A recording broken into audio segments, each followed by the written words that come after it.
L'actualité internationale avec Cheikh Tidiane Diaw, le bilan s'alourdit en Centrafrique au lycée Barthélemy Oganda où il y a eu plusieurs morts hier. Merci Sornanat.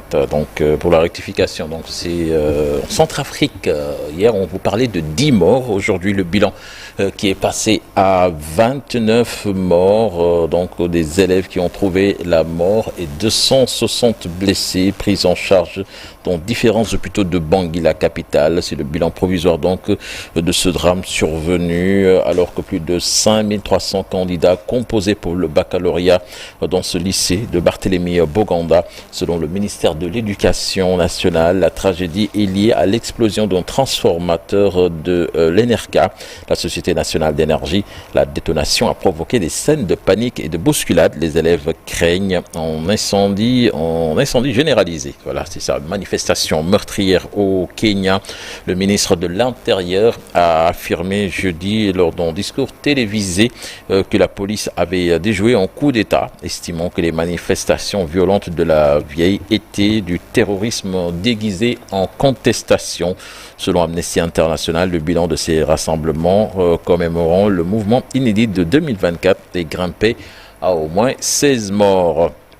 Au Togo, un fort dispositif policier quadrillé plusieurs quartiers de la capitale togolaise hier, après donc la dispersion de quelques groupes de manifestations contre le pouvoir. Rappelons qu'au fort Gnassingbé est président depuis 2005 après avoir succédé à son père qui a dirigé le pays d'une main de fer durant 38 ans. Avec la nouvelle constitution, le pays, rappelons-le, a basculé l'an dernier dans un régime parlementaire dont l'actuel président occupe la plus haute fonction sans limitation de mandat. Et puis pour terminer, en Guinée, c'est une étape importante de la transition qui vient d'être franchie. Les parlementaires se sont rendus ce jeudi au palais présidentiel pour remettre le projet de constitution au président de la transition, Mamadi Doumbouya. Ce projet de constitution, dont le contenu n'a pas encore été dévoilé au public, sera soumis à un référendum le 21 septembre prochain.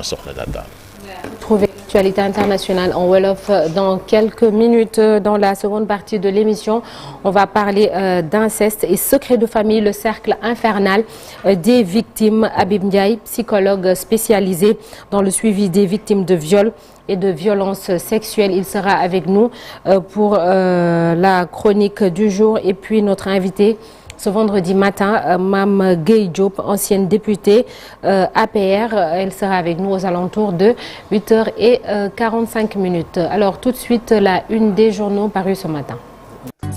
Alors en attendant la revue de presse, dañuy jàll ci beneen ponk muy un jour au Sénégal.